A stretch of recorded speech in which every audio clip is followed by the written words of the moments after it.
इसका लेक्चर पूरे देश में चलता है। जगह जगह जाकर के वो युवाओं से मिलते हैं, उनको अच्छी अच्छी बातें बताते हैं, जीवन वो सारा बात बताते हैं। स्पिरिचुअल साइंटिस्ट के रूप में जाने जाते हैं। अभी पटना में लगभग 30 से 40 जगह गरीब बच्चे को फ्री में पढ़ाने का काम होता है और इनमें इनके मार्गदर्शन में वो सारा काम चलता है। तो हम ज़्यादा समय नहीं लेंगे। हम सबके बड़े भाई के रूप में आदरणीय राजीव भैया को हम आमंत्रित करते हैं। आप लोग जोर डालने से उनका स्वागत करें।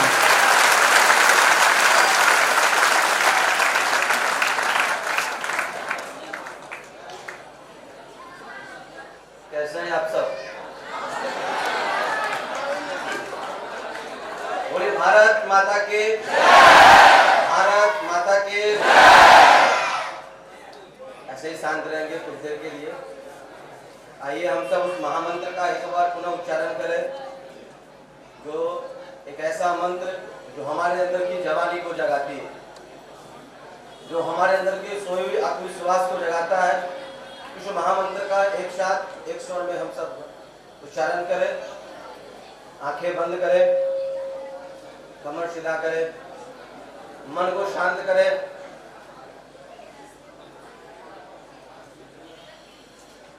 सभी लोग जो बातचीत कर रहे हैं उनसे निवेदन है कुछ देर के लिए अपनी बातचीत को बंद कर ले, कार्यक्रम की गंभीरता को समझे। आंखें बंद करें, कमर सीधा हो करें।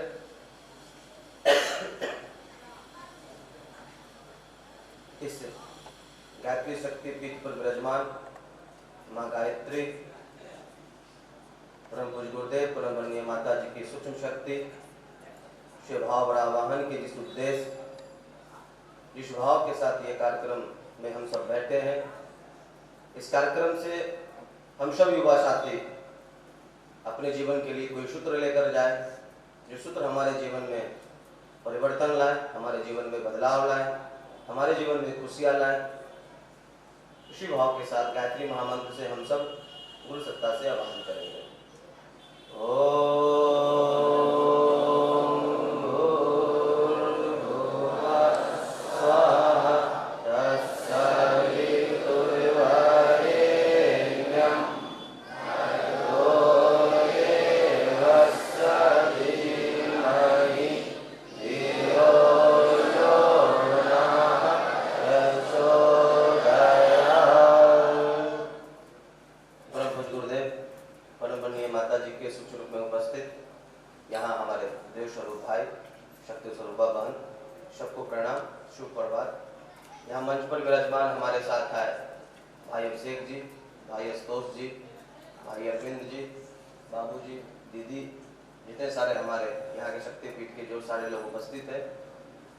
सबको नमन करते हुए आज की अपनी बातों को शुभारंभ करते हैं।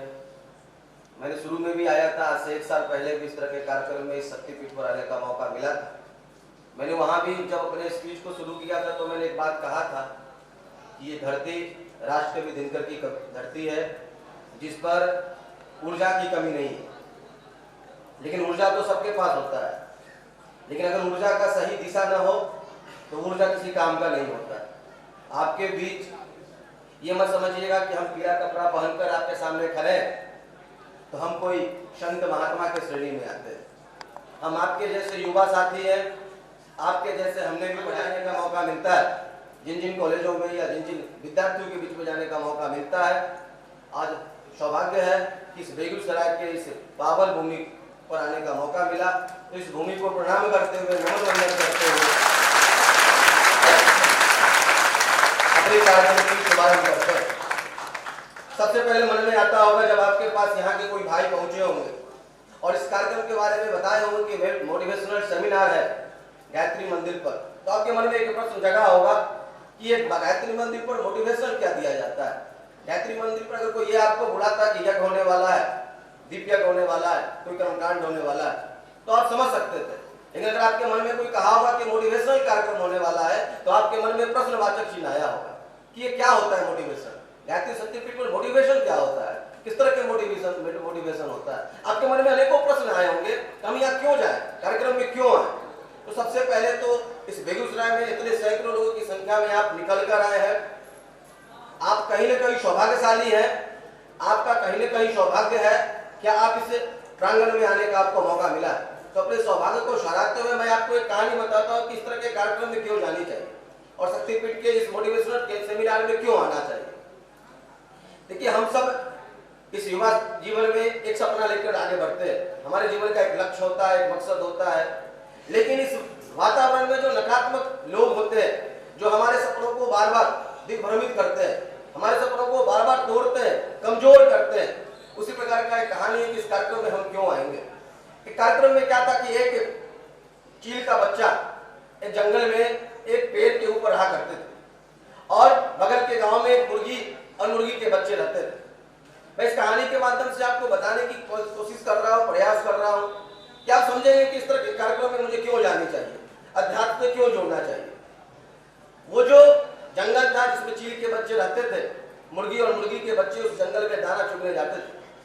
वो चील का जो बच्चा था वो गलती से मुर्गी के झुंड में किसी तरीके से वो भी मुर्गी के झुंड में पड़ने पर आगे बढ़ने लगा। एक दिन क्या हुआ, वो ऊपर बड़े बड़े चील उड़ रहे थे। वो छोटा सा चील का बच्चा ऊपर उड़ते हुए चील को देखकर सोचा मैं भी आसमान में उड़ना चाहता हूँ। वो अपने मुर्गी रूपी माँ से पूछा कि माँ, मैं भी इस आसमान में उड़ना चाहता हूँ, मैं भी दुनिया की सबसे ऊंचाई पर जाना चाहता हूँ, मैं भी जीवन में बहुत कुछ आगे करना चाहता हूँ। आपके जीवन में भी एक अच्छे विचार की जागृति हुई।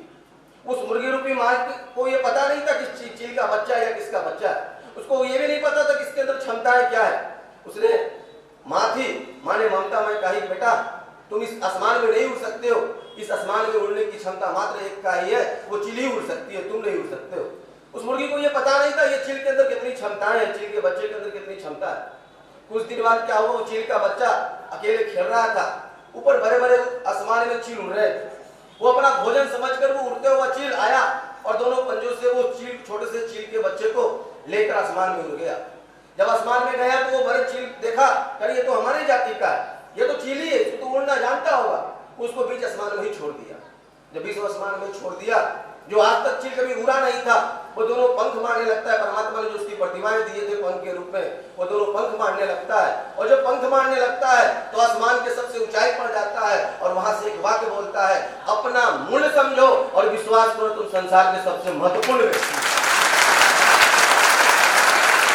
आज आप इस प्रांगण में बैठे, आज आप इस तरह के अपने जीवन में एक वाक्य जो ब्रह्मनीय माता जी बार बार कहती थी कि बेटा अपने जीवन में एक विचार हमेशा याद रखना, कभी भी मन में निराशा है, कभी भी मन में आपका हताशा है, समाज, दुनिया, परिवार कोई भी आपको अगर हताश करे, निराश करे, तो अपने आप से एक बात जरूर कहिएगा, अपना मूल्य समझो और विश्वास करो तुम संसार के सबसे महत्वपूर्ण व्यक्ति हो सकता है अभी आपके जीवन में निराशा हो सकता है, लेकिन आने वाले जीवन में आपके लिए आशा का कोई जगह है, कोई प्रकाश है, उसके लिए निरंतर पुरुषार्थ करते रहे। ये विश्वास आपके अंदर सदैव बना रहे, इसलिए आप इस तरह के कार्यक्रम में पार्टिसिपेट होनी चाहिए, इस तरह के कार्यक्रम में आना चाहिए। आप पूछेंगे क्यों आना चाहिए? कल के न्यूज़पेपर पर उठाकर देखिए, कोटा जैसे शहर में तैयारी करने के लिए माँ बाप का बच्चा जाता है और वहां के उस पढ़ाई उस माहौल में वो इतने डिप्रेस हो जाता है। कभी पिछले 6 दिन में वहां 4 बच्चे ने सुसाइड कर चुका है, 4 बच्चे वहां सुसाइड कर चुके। आप सोचिए जिस घर का वो चिराग बुझा होगा उस घर के ऊपर क्या बीता होगा। क्यों उसके साथ ऐसी सिचुएशन आया? आज जो बच्चे के साथ जो डिप्रेस हो रहे हैं, जो समस्याओं में जाकर वो नशा का शिकार हो रहे हैं, इसके पीछे का रीजन क्या है, इसके पीछे का समस्या क्या है? हमारे भाई मनीष जी, मैं रात को पूछा कि कौन से विषय पर भाइयों को बोला जाए। उन्होंने कहा वर्तमान चुनौती और युवा वर्ग। मैंने कहा आज के लड़कों का चुनौती क्या है? अगर आप किसी कॉलेज में पढ़ते होंगे तो किसी लड़का से पूछिए आपका चुनौती क्या है, उसका चुनौती पता है क्या है? आज का इंस्टाग्राम पर कहे वो मेरा फॉलोअर बढ़ा, फेसबुक पर कोई पोस्ट किए तो कितना लाइक हुआ। अच्छा वो लाइक क्यों नहीं किया है, हम भी लाइक नहीं करेंगे क्या? अगर वो कमेंट नहीं किया तो हम भी कमेंट नहीं करेंगे। रील बनाने में लगा है, रील बना के डालेगा, देखता है मेरा फॉलोअर्स कितना बढ़ा। अच्छा वो ये नहीं देख रहा है कि अगर अभी जीवन में हमको 50 रुपए का जरूरत पड़ जाए और फेसबुक पर जितने आपके फ्रेंड रिक्वेस्ट में वाले लोग हैं ना, उनको मैसेज कीजिए मैसेंजर पर कि मुझे 50 रुपए चाहिए। उधर से लिख देगा भाई साहब अभी हम बिजी हैं, बाद में बात करते हैं। ये आज की दुनिया में हमारे युवा पीढ़ी काल्पनिक दुनिया में जा चुके हैं। हम इंस्टाग्राम को ही, हम फेसबुक को ही, हम व्हाट्सएप को ही अपनी दुनिया समझ बैठे हैं।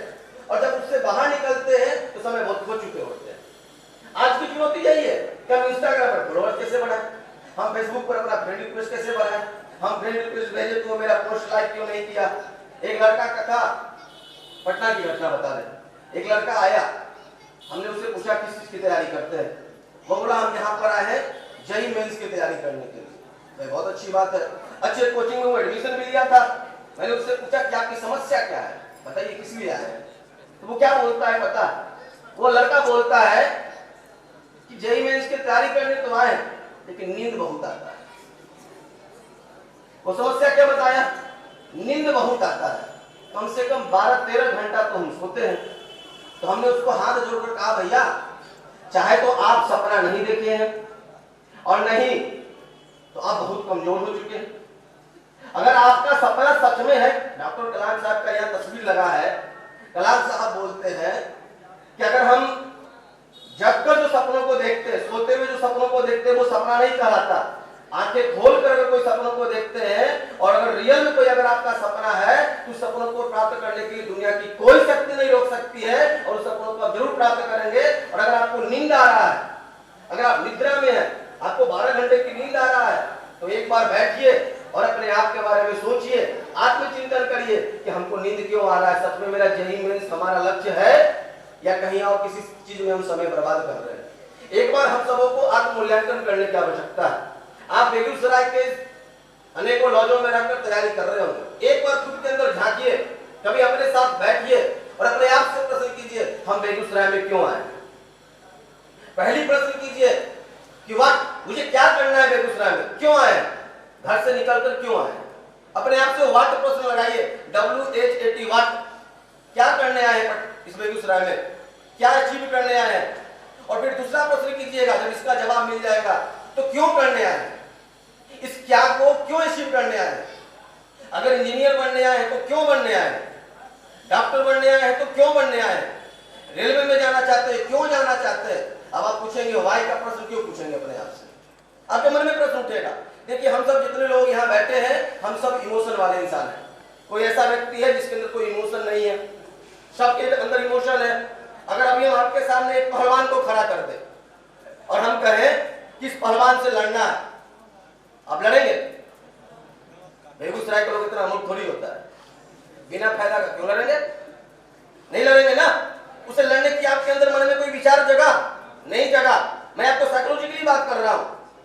वो पहलवान कौन है? आपका लक्ष्य है, आपकी टारगेट, इसके लिए बेगूसराय आए हैं। और अगर वही पहलवान अगले क्षण आप जिससे सबसे ज्यादा प्यार करते हैं, आपकी माँ, आपके पिताजी, आपकी सिस्टर, उस पर अटैक करने वाला है, उस समय आपके मन में क्या जगता है? क्या करेंगे बताइए? मारेंगे ना। अच्छा उस समय आप ये सोचेंगे क्या कि पहलवान बहुत मोटा है, बहुत तगड़ा है? कोई सोचेगा क्या? उस समय दो ही लाइन चलता है मन में, डू एंड क्या सोचेंगे? जब हमारे अपने लक्ष्य से, हमारे अपने टारगेट से, जिस चीज को अचीव करने के लिए हम इस बेगूसराय के धरती पर आए हैं, जिस दिन उससे आपका अटैचमेंट हो गया इमोशनली, उस दिन उसको अचीव करने से अगर कोई भी शक्ति नीचे उतरकर अगर आपसे कहेगा बेटा तुमसे ये प्राप्त नहीं होगा, तो आपकी आत्मविश्वास इतनी बड़ी होगी तो उसको कहिएगा कि आप साइड हो जाइए 2 मिनट के लिए, हम इसको अचीव कर सकते हैं क्योंकि हमारा ये इमोशनली लगा हुआ इस लक्ष्य से, हम इसको प्राप्त करके रहेंगे। आप सुनते होंगे, मैं ऐसे लोगों से मिला हूं जो जिसके बारे में आप सुनते हैं रिक्शा चलाने वाला का बेटा IAS बन गया, सुने हैं ना? आपको इंटरव्यू देखने में भी मजा आता होगा, अरे वो तो कर लिया इंटरव्यू, ठेला चालक का बेटा बन गया IAS, आपके मन में आता होगा। आप सोचिए उसको कितनी परेशानी आती होगी। क्या उसके पास इंस्टाग्राम नहीं है? क्या उसके पास फेसबुक नहीं है? क्या उसके पास व्हाट्सएप नहीं है? या उसके पास मोबाइल नहीं है? उसके पास भी समस्या होती होगी, उसके पास भी चुनौती होता होगा, लेकिन उन सब चुनौतियों से वो इसलिए लड़ लेता है क्योंकि अपने लक्ष्य से उसको क्या होता है, इमोशनली लगा होता है। और दुनिया की हर ताकत उसको उसके लक्ष्य से अलग नहीं करता है और अपने लक्ष्य को अचीव कर लेता है। अपने लक्ष्य से इमोशनली लगाव विकसित कीजिए। और ये लक्ष्य से इमोशनली लगाव विकसित कब होगा? और फिर तीसरा प्रश्न कीजिएगा, HOW हाउ, व्हाट का प्रश्न मिल गया, क्या करना है, बेगूसराय में क्यों आए, क्यों करना है, WHY ये भी मालूम चल गया, अब कैसे करना है? आंख बंद करके सोचने से अब कैसे करना है उसकी प्लानिंग बनाइए, उस पर काम कीजिए।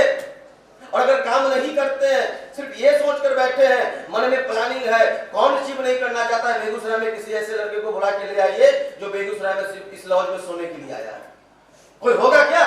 घर से जब आप पहली बार चले होंगे, जब आपके माता पिता बड़ी मेहनत से इस गर्मी में बड़ी मेहनत से पैसों को इंतजाम करके और आपको 1 और 2 तारीख को देते होंगे, जाओ मकान मालिक को भी देना और तुम भी अच्छे से रहना।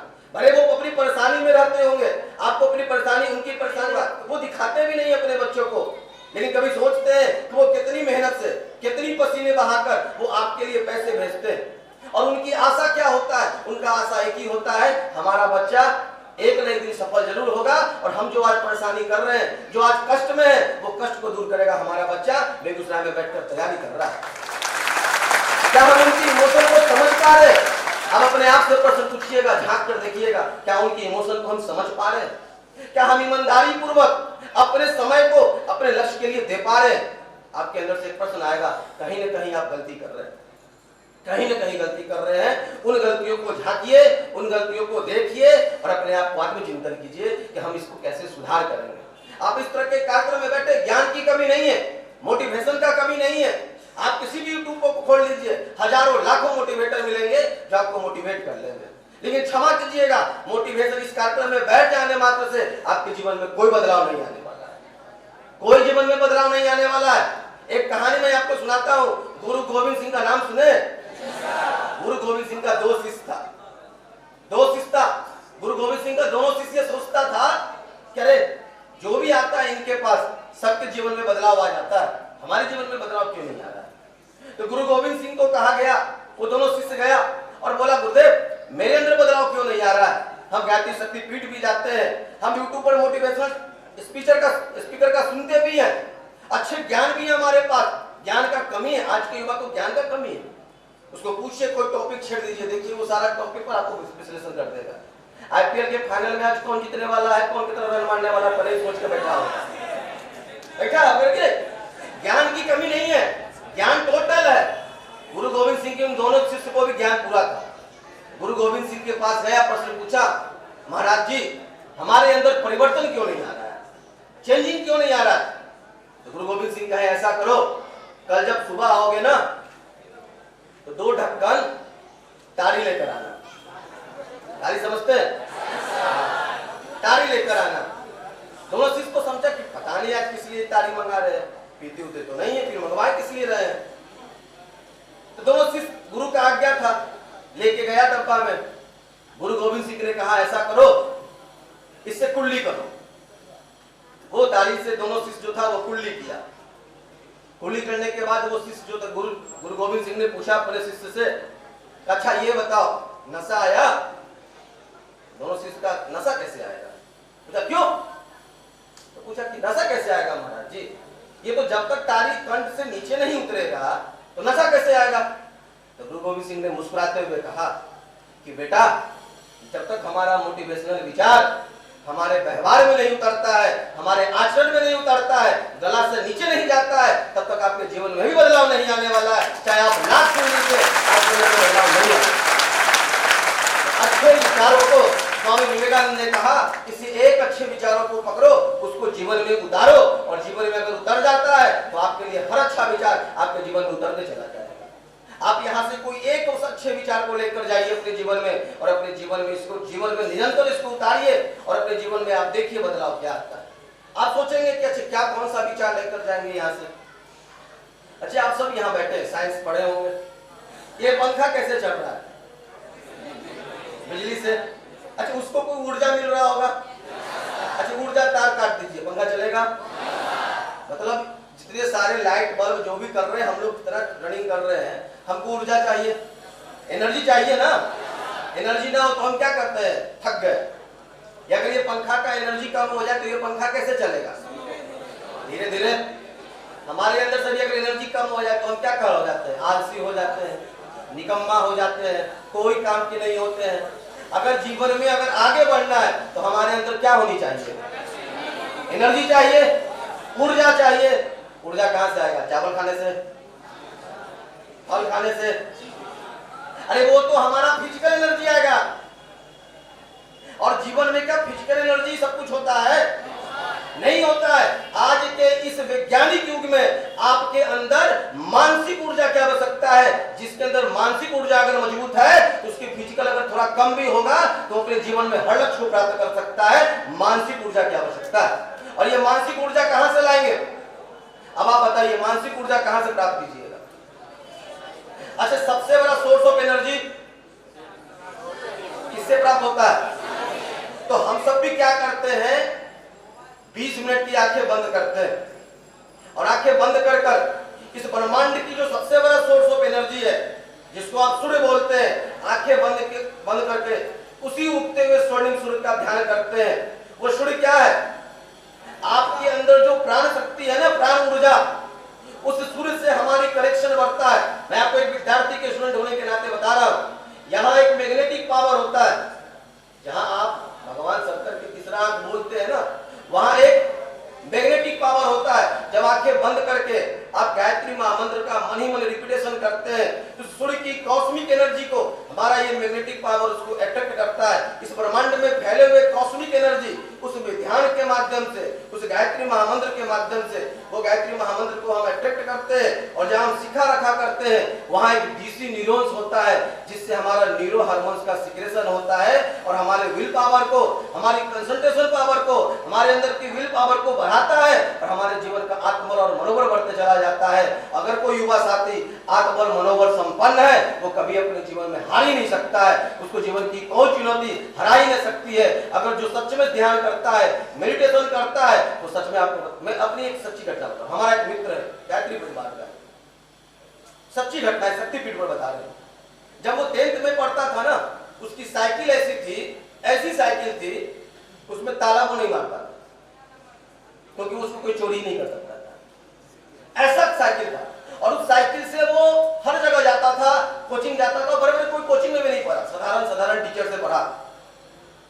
वो 12th किया पटना में, फिर वो एक इंजीनियरिंग कॉलेज में गया पढ़ने के लिए। उसकी लक्ष्य था कि हम आईटी में जाए, लेकिन आईटी में नहीं हुआ था। वो एक साधारण सा किसी इंजीनियरिंग कॉलेज से पढ़ाई किया।